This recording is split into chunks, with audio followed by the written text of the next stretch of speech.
Sir നമസ്കാരം. Sir, അടിയന്തരാവസ്ഥയുടെ 50-ാം വാർഷികമാണ് നാളെ. അടിയന്തരാവസ്ഥ നമ്മെ പലതും ഓർമ്മപ്പെടുത്തുകയും ചെയ്യുന്നുണ്ട്. എന്താണ് സാറിന് നാളത്തെ ആ അടിയന്തരാവസ്ഥയുടെ 50-ാം വാർഷികത്തിൽ അതേക്കുറിച്ച് പറയാനുള്ളത്? ശരിയാണ്. അടിയന്തരാവസ്ഥയ്ക്ക് നാളെ 50 വർഷം പൂർത്തിയാവുകയാണ്. 975 ജൂൺ 25-നാണ് ഇന്ത്യയിൽ ജനാധിപത്യ മൂല്യങ്ങളെ മുഴുവൻ കശാപ്പ് ചെയ്തുകൊണ്ടുള്ള ഒരു ഏകാധിപത്യ ശാസനം തുടങ്ങുന്നത്. എന്റെ മനസ്സിൽ ആദ്യം ഓടിയെത്തുന്നത് ഇന്ന് കോൺഗ്രസിന്റെ കുറെ നേതാക്കന്മാർ, രാഹുൽ ഗാന്ധിയും അദ്ദേഹത്തിന്റെ സഹോദരിയും ഒക്കെ ഒരു ചെറു പുസ്തകം പോക്കറ്റിലിട്ടിട്ട്, ചുവന്ന പുസ്തകം പോക്കറ്റിലിട്ടിട്ട് ഭരണഘടനയുടെ സംരക്ഷകരാണ് എന്ന് പറഞ്ഞ് നടക്കുന്നത് നമ്മൾ നാട്ടിൽ കാണുന്നുണ്ട്. ഈ രാജ്യത്തെ എല്ലാ ഭരണഘടനാ സ്ഥാപനങ്ങളെയും അവര് പരസ്യമായിട്ട് വെല്ലുവിളിക്കുന്നുണ്ട്, തെരഞ്ഞെടുപ്പ് കമ്മീഷനെ ഉൾപ്പെടെ. കോടതിയെ അവർ അവഹേളിക്കുന്നുണ്ട്. ഇതൊക്കെ ഇന്ന് ചെയ്യുമ്പോഴും ഇവര് ഭരണഘടനയുടെ സംരക്ഷകരായിട്ട് നടക്കുമ്പോഴും 50 വർഷം മുമ്പ് ഈ കൂട്ടര് ഈ രാജ്യത്ത് ചെയ്തത് എന്താണ് എന്നത് പുതിയ തലമുറ അറിയേണ്ടതുണ്ട് എന്ന് വിചാരിക്കുന്ന ഒരാളാണ് ഞാൻ.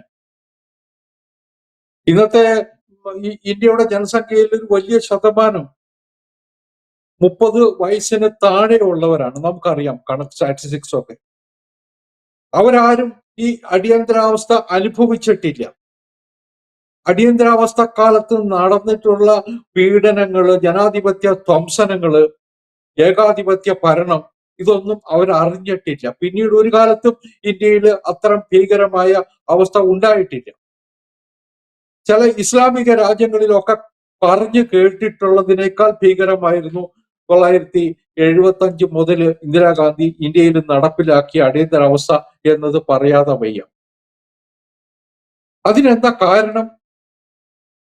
ആ ചരിത്രത്തിലേക്ക് ഒന്ന് കണ്ണോടിക്കുന്നത് നല്ലതാണെന്ന് വിചാരിക്കുന്നു.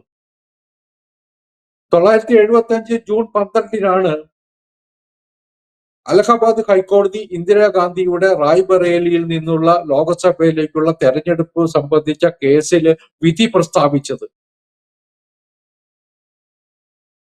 അന്ന് ഇന്ദിരാഗാന്ധിയെ എതിർത്ത് പരാജയപ്പെട്ട രാജ്നാരായണനായിരുന്നു ഹർജിക്കാരൻ. പിൽക്കാലത്ത് ഇന്ത്യ കണ്ട ഒരു പ്രഗത്ഭനായ വക്കീലായിരുന്ന ശാന്തിഭൂഷണായിരുന്നു രാജീവ് നാരായണന്റെ അഭിഭാഷകൻ. അതിൽ കോടതി കണ്ടെത്തിയത് തെരഞ്ഞെടുപ്പ് ചട്ടങ്ങൾ ലംഘിക്കപ്പെട്ടു, തെരഞ്ഞെടുപ്പ് പ്രക്രിയയിൽ അഴിമതി നടന്നു, സർക്കാർ ഉദ്യോഗസ്ഥന്മാരെ. 975 ഇന്ദിരാഗാന്ധി പ്രധാനമന്ത്രിയായിരിക്കെയാണ് ലോക്സഭാ തെരഞ്ഞെടുപ്പിൽ മത്സരിച്ചത്. അന്ന് ഇന്ദിരാഗാന്ധിയുടെ പേഴ്സണൽ സ്റ്റാഫിൽ ഉണ്ടായിരുന്ന സർക്കാർ ഉദ്യോഗസ്ഥന്മാരുടെ സേവനം റായ്ബറേലിയിൽ ഇന്ദിരാഗാന്ധി തേടിയിരുന്നു. അവർ ഇന്ദിരാഗാന്ധിയുടെ സഹായത്തിനുണ്ടായിരുന്നു.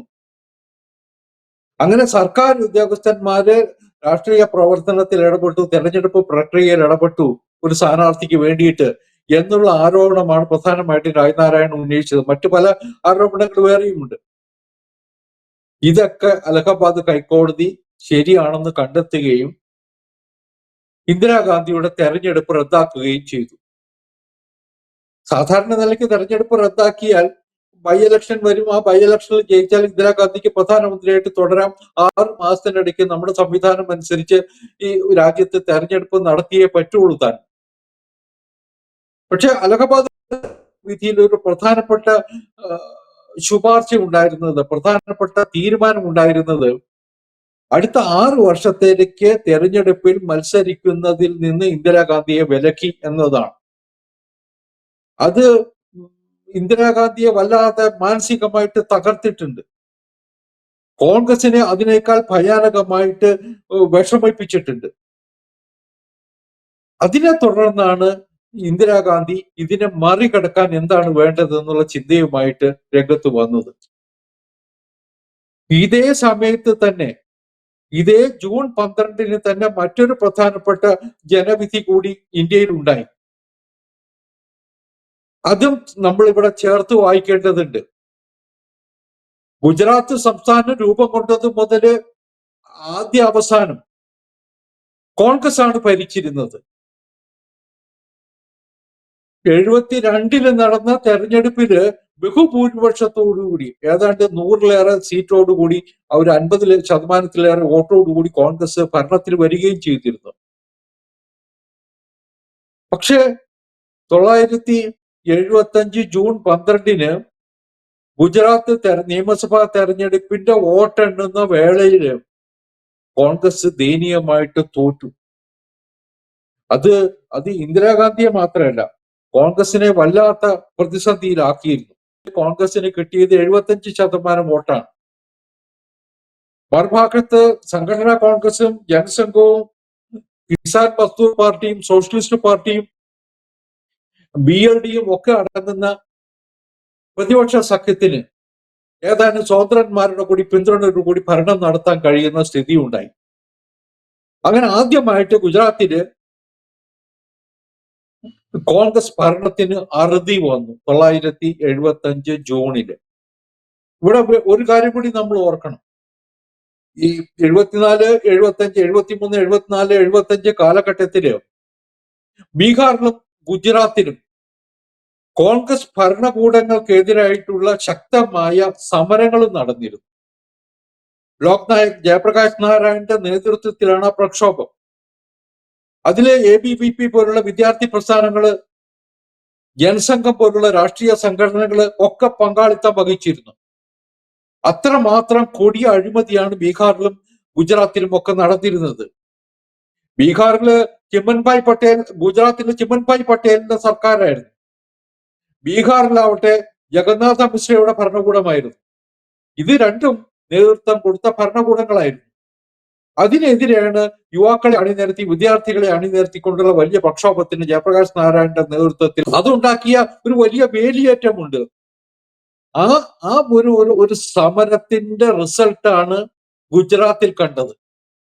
അപ്പോ JP-ക്ക് എതിരായിട്ടും മറ്റും കോൺഗ്രസുകാര് രാജ്യമെമ്പാടും ആരോപണങ്ങൾ ഉന്നയിക്കുകയും പ്രചാരണം നടത്തുകയൊക്കെ ചെയ്തിരുന്നെങ്കിലും JP പറയുന്നതാണ്, ജനസംഘം പറയുന്നതാണ്, ABVP-യുടെ നേതൃത്വത്തിലുള്ള ലോകൽ സംഘർഷ സമിതിയുണ്ട്, അവര് പറയുന്നതാണ് ശരി എന്നൊരു തോന്നല് ആ കാലഘട്ടത്തിൽ ഉണ്ടായി.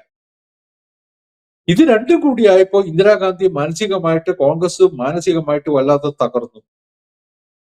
അതിലേറ്റവും ഞാൻ നേരത്തെ സൂചിപ്പിച്ചതുപോലെ ഇന്ദിരാഗാന്ധിയും കോൺഗ്രസിനെയും അലട്ടിയത് 6 വർഷത്തേക്ക് തെരഞ്ഞെടുപ്പിൽ മത്സരിക്കാൻ പറ്റില്ല എന്നുള്ള വിധി തന്നെയാണ്. അപ്പൊ ഇന്ദിരാഗാന്ധി അല്ലാതെ കോൺഗ്രസിന് ആര് നേതൃത്വം നൽകും, ആര് പ്രധാനമന്ത്രിയാകും എന്നുള്ള ചർച്ച കോൺഗ്രസിനകത്തുണ്ട്. അങ്ങനെയാണ് അവസാനം ഈ കോടതി വിധി അട്ടിമറിക്കാൻ, ഭരണഘടനയെ അട്ടിമറിക്കാൻ, ഭരണഘടന അനുവദിച്ചിട്ടുള്ള എല്ലാ സ്വാതന്ത്ര്യങ്ങൾക്കും കൂച്ചുവിലങ്ങിടാൻ കോൺഗ്രസ്, ഇന്ദിരാഗാന്ധി കൂട്ടരും തീരുമാനിക്കുന്നത്. അടിയന്തരാവസ്ഥ പ്രഖ്യാപിക്കുന്നത് തന്നെ വിവാദമായിരുന്നു.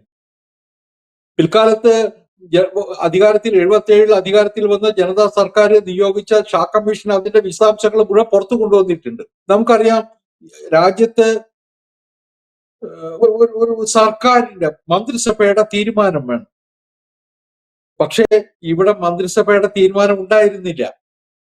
മന്ത്രിസഭയുടെ തീരുമാനം കൂടാതെ ഒരു ആലോചനയുമായിട്ട് രാഷ്ട്രപതി ഭവനിൽ ചെന്നിട്ട് ഒപ്പിട്ട് വാങ്ങുകയാണ് ഉണ്ടായിരുന്നത്. അന്ന് രാഷ്ട്രപതിയായിരുന്ന ഫഖ്റുദ്ദീൻ ആലി അഹമ്മദ് ഇന്ദിരാഗാന്ധി വരച്ച വരയിൽ ഒപ്പിട്ട് കൊടുത്തു എന്നതാണ് സത്യം.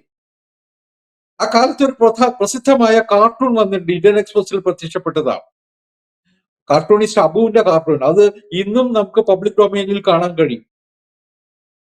ഇന്ദിരാഗാന്ധി ഒരു കടലാസുമായിട്ട് ചെല്ലുമ്പോ ബാത്തിങ് ടബിൽ ഇരിക്കുന്ന ഫഖ്റുദ്ദീൻ ആലി അഹമ്മദ് വായിച്ചു നോക്കാതെ ഒപ്പിടുന്നു. എന്നിട്ട് ഇനി എന്തെങ്കിലും ഒപ്പിടാനുണ്ടോ എന്ന് ചോദിക്കുന്ന കാർട്ടൂൺ. അതൊരു വളരെ വളരെ വിഖ്യാതമായ കാർട്ടൂണാണ്.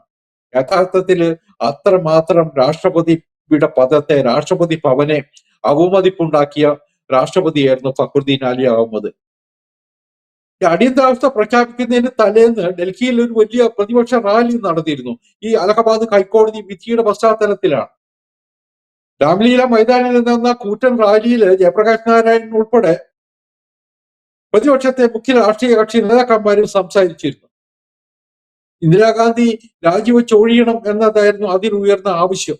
അതും ഇന്ദിരാഗാന്ധിയെ മാനസികമായിട്ട് തളർത്തി. അപ്പൊ അങ്ങനെയാണ് അടിയന്തരാവസ്ഥ പ്രഖ്യാപിച്ചത്. അടിയന്തരാവസ്ഥ പ്രഖ്യാപിക്കുന്ന ദിവസം വാജ്പേയി രാവിലെ ഡൽഹിയിൽ നിന്ന് ബാംഗ്ലൂരിലേക്ക് വിമാനം കയറുക. അദ്ദേഹം അറിഞ്ഞിട്ടില്ല എമർജൻസി പ്രഖ്യാപിച്ചത്. തലേന്ന് തന്നെ LK അഡ്വാനി ബാംഗ്ലൂരിൽ എത്തിയിരുന്നു ഒരു പാർലമെന്ററി സ്റ്റാൻഡിംഗ് കമ്മിറ്റി യോഗത്തിൽ പങ്കെടുക്കാൻ. അപ്പോ അഡ്വാനിയെ അന്ന് പുലർച്ചെ ബാംഗ്ലൂരിൽ നിന്ന് അറസ്റ്റ് ചെയ്തു. വാജ്പേയിയെ എയർപോർട്ടിൽ എത്തുമ്പോൾ അറസ്റ്റ് ചെയ്തു.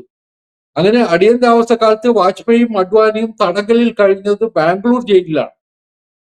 ഇന്ത്യയിലെ മൊറാർജി ദേശായി ഉൾപ്പെടെ ജോർജ് ഫെർണാണ്ടസ് ഉൾപ്പെടെയുള്ള മുഖ്യ പ്രതിപക്ഷ കക്ഷി നേതാക്കന്മാരെ ഒക്കെ ജയിലിലടച്ചു.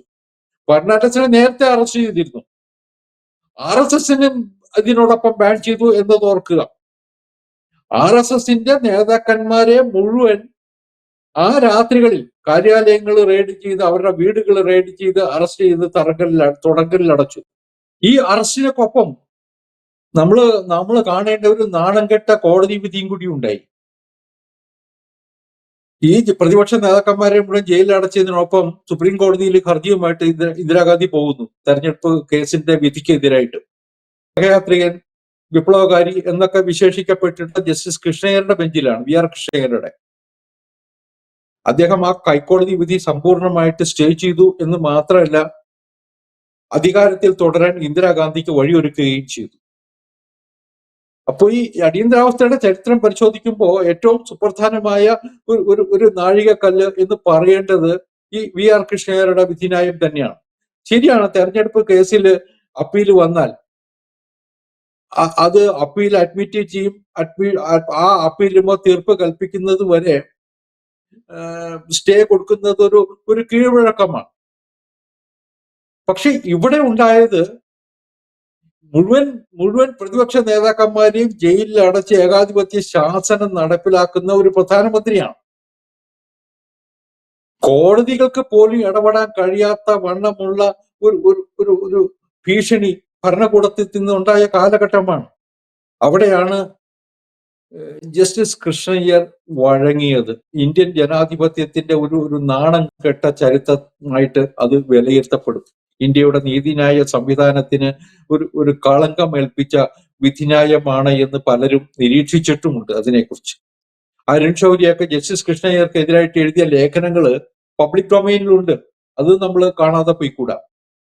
അപ്പൊ ഞാൻ ഇത് പറയാൻ കാരണം, ഇത്തരത്തിലുള്ള എല്ലാ ഏർപ്പാടുകളും ചെയ്തതിനു ശേഷം ഇന്ദിരാഗാന്ധി പ്രധാനമന്ത്രിയുടെയും രാഷ്ട്രപതിയുടെയും സ്പീക്കറുടെയും മറ്റും തെരഞ്ഞെടുപ്പ് ചോദ്യം ചെയ്യപ്പെട്ടുകൂടാ എന്നുള്ള നിയമ ഭേദഗതി കൊണ്ടുവരുന്നു. സർക്കാരിനെതിരെ വിധി എഴുതിയ ന്യായാധിപന്മാരെ സൂപ്പർസീഡ് ചെയ്യുന്നു. അവർക്ക് ചീഫ് ജസ്റ്റിസ് പദത്തിലേക്ക് എത്താനുള്ള അവസരം ഉണ്ടായിട്ടും നിഷേധിക്കപ്പെടുന്നു. അവരിൽ പലരും രാജിവെച്ച് പോയത് ചരിത്രത്തിന്റെ ഭാഗമാണ്.